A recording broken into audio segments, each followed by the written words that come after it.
ना झुलसता है वो उतना ही निखर के आता है, जो सहले तकलीफ मेहनत की वो हर रोज चमकता है। नमस्कार दोस्तों, स्वागत है gk.com में। तो आज हम जीके के 30 महत्वपूर्ण प्रश्न लाए हैं जो आपके आने वाले एग्जाम के लिए बहुत ही इंपॉर्टेंट है। सारे क्वेश्चन हमने एग्जाम रिलेवेंट लिए हैं, इसीलिए वीडियो के अंत तक बने रहिएगा। तो चलिए देखते हैं। आज का पहला प्रश्न है हमारा, अर्जुन पुरस्कार की नगद राशि है 50,000, 1 लाख, 3 लाख या 5 लाख। तो इसका आंसर हो जाएगा 5 लाख। याद रखिएगा, अर्जुन पुरस्कार की नगद राशि 5 लाख है।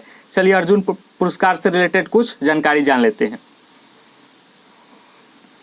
अर्जुन पुरस्कार खिलाड़ियों को दिए जाने वाला एक पुरस्कार है जो भारत सरकार द्वारा खेल के क्षेत्र में उत्कृष्ट प्रदर्शन के लिए दिया जाता है। इस पुरस्कार का प्रारंभ 1961 में हुआ था। याद रखिएगा, इस अर्जुन पुरस्कार का सबसे पहले 1961 में उद्घाटन किया गया था, ये इसको स्थापना की गई थी। याद रखिएगा। चलिए आज का दूसरा प्रश्न देखते हैं। दूसरा प्रश्न है हमारे, किस देश के लोग सांप खाते हैं? वियतनाम, जापान, भूटान या नीदरलैंड। तो इसका आंसर हो जाएगा वियतनाम। याद रखिएगा, अगर ऑप्शन में आपको चीन दिखाई दे तो वह भी आंसर सही है। चलिए अगला प्रश्न देखते हैं। अगला प्रश्न है हमारा, किस देश के राष्ट्रीय पशु कंगारू है? अमेरिका, भारत, ऑस्ट्रिया या ऑस्ट्रेलिया। तो इसका आंसर हो जाएगा ऑस्ट्रेलिया।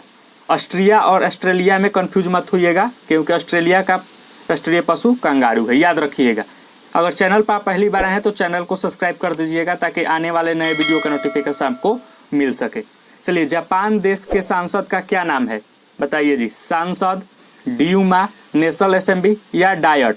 तो इसका आंसर हो जाएगा डायट। याद रखिएगा, जापान देश की सांसद का नाम डायट है। याद रखिएगा, ड्यूमा रूस का है।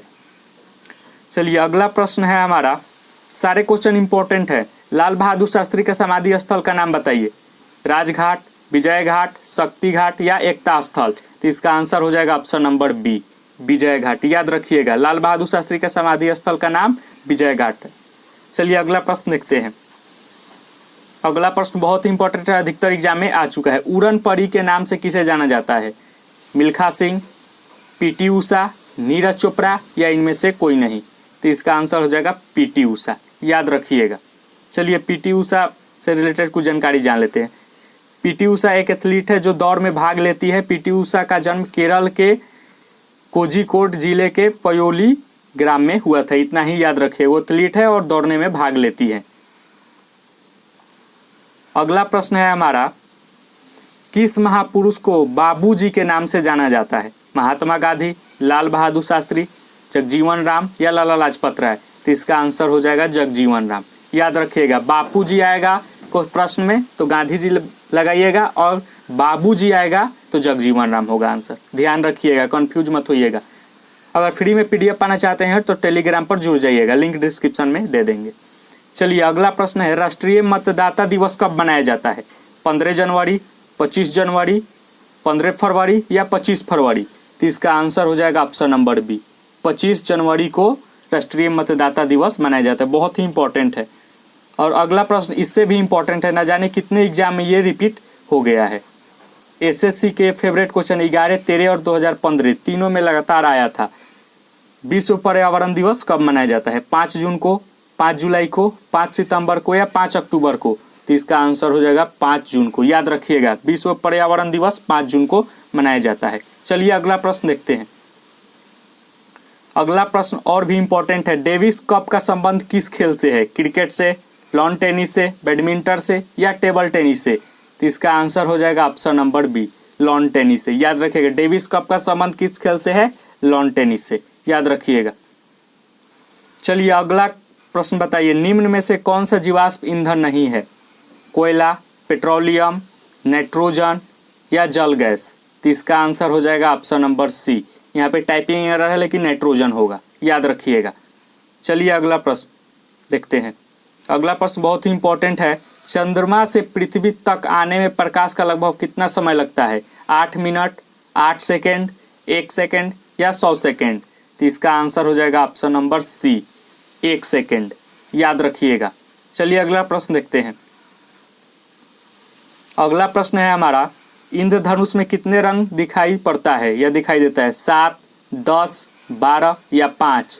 तो इसका आंसर हो जाएगा 7। याद रखिएगा, इंद्रधनुष में कितने रंग दिखाई देते हैं? 7। अगला प्रश्न है हमारा, न्यूटन मीटर की मात्रक है, बताइए जी। यहाँ भी टाइपिंग एरर। न्यूटन मीटर की मात्रक है बल का, ऊर्जा का, शक्ति का या इनमें से कोई नहीं। तो इसका आंसर हो जाएगा ऑप्शन नंबर डी, इनमें से कोई नहीं, याद रखिएगा। अगला प्रश्न है हमारा, गोल गुंबज किस जिले में है? बेल्लारी, बीदर, बीजापुर या इनमें से कोई नहीं। तो इसका आंसर हो जाएगा बीजापुर, याद रखिएगा। गोल गुंबज बीजापुर में स्थित है। इससे रिलेटेड कुछ जानकारी जान लेते हैं। गोल गुंबज भारत के कर्नाटक राज्य के बीजापुर में स्थित एक ऐतिहासिक मकबरा है। गोल गुंबज मोहम्मद आदिल शाह और उनकी पत्नी रंभा और उनके परिवार का अंतिम विश्राम स्थल था, याद रखिएगा। अगला प्रश्न है हमारा, अमजद अली खान निम्न में से किस संगीत वाद्य से संबंधित है? वीणा, सरोद, सितार या वायलिन। तो इसका आंसर हो जाएगा ऑप्शन नंबर बी, याद रखिए, सरोद से। चलिए अगला प्रश्न देखते हैं।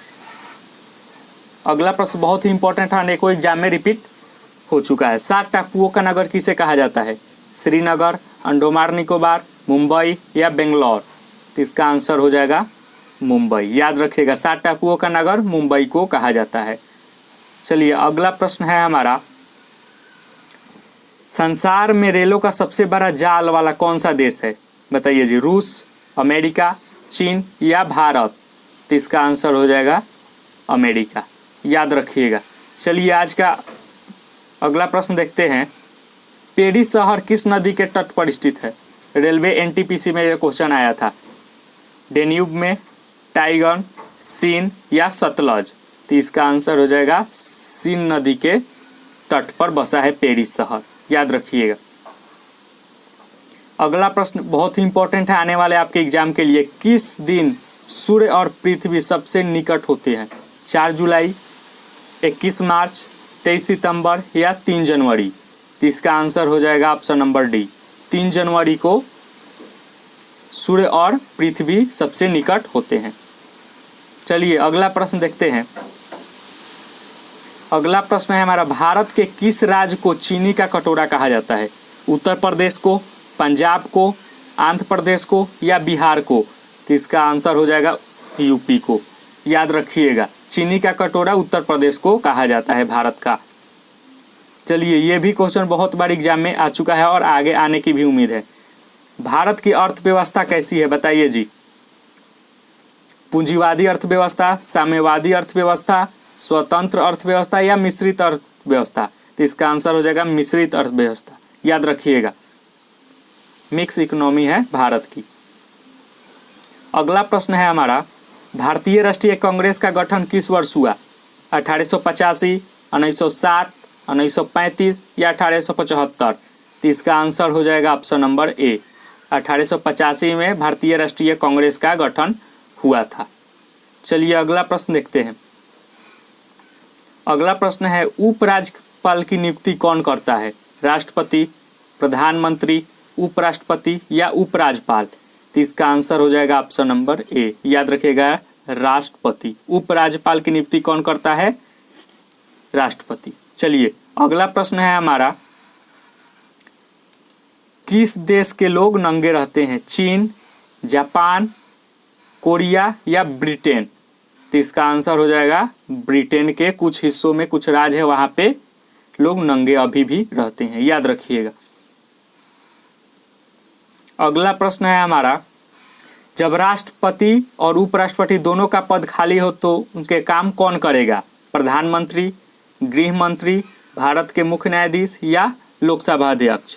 तो इसका आंसर हो जाएगा ऑप्शन नंबर सी, भारत के मुख्य न्यायाधीश, याद रखिएगा। चलिए आज का हम अगला प्रश्न देखते हैं।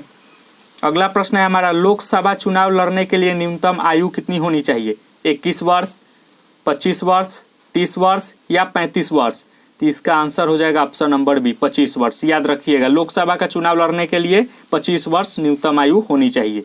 चलिए अगला प्रश्न देखते हैं। अगला प्रश्न है हमारा, भारत की आज़ादी के समय कांग्रेस के अध्यक्ष कौन थे? महात्मा गांधी, जवाहरलाल नेहरू, जीबी कृपलानी या सरदार पटेल। तो तो इसका आंसर हो जाएगा option number C, GB Kripalani. याद रखिएगा, भारत की आज़ादी के समय कांग्रेस के अध्यक्ष जीबी कृपलानी थे। चलिए अगला प्रश्न देखते हैं। अगला प्रश्न बहुत ही इंपॉर्टेंट है। 1857 की विद्रोह के समय भारत के गवर्नर जनरल कौन थे? Lord Dalhousie, lord William Bentinck, lord Canning या लॉर्ड लिटन? तो इसका आंसर हो जाएगा आपका option number C, lord Canning. 1857 के विद्रोह के समय भारत का गवर्नर जनरल लॉर्ड कैनिंग थे, याद रखिएगा। चलिए आज का अंतिम प्रश्न देखते हैं। आज का अंतिम प्रश्न है हमारा, राजा राम मोहन राय द्वारा ब्रह्म समाज की स्थापना कब की गई थी? 1816 में, 1820 में, 1828 में या 1830 में? तो इसका आंसर हो जाएगा 1828 में। याद रखिएगा, राजा राम मोहन द्वारा ब्रह्म समाज की स्थापना 1828 में की गई थी। चलिए आज का प्रश्न यही समाप्त हुआ। मिलते हैं नेक्स्ट वीडियो में, तब तक के लिए गॉड ब्लेस यू एंड जय हिंद।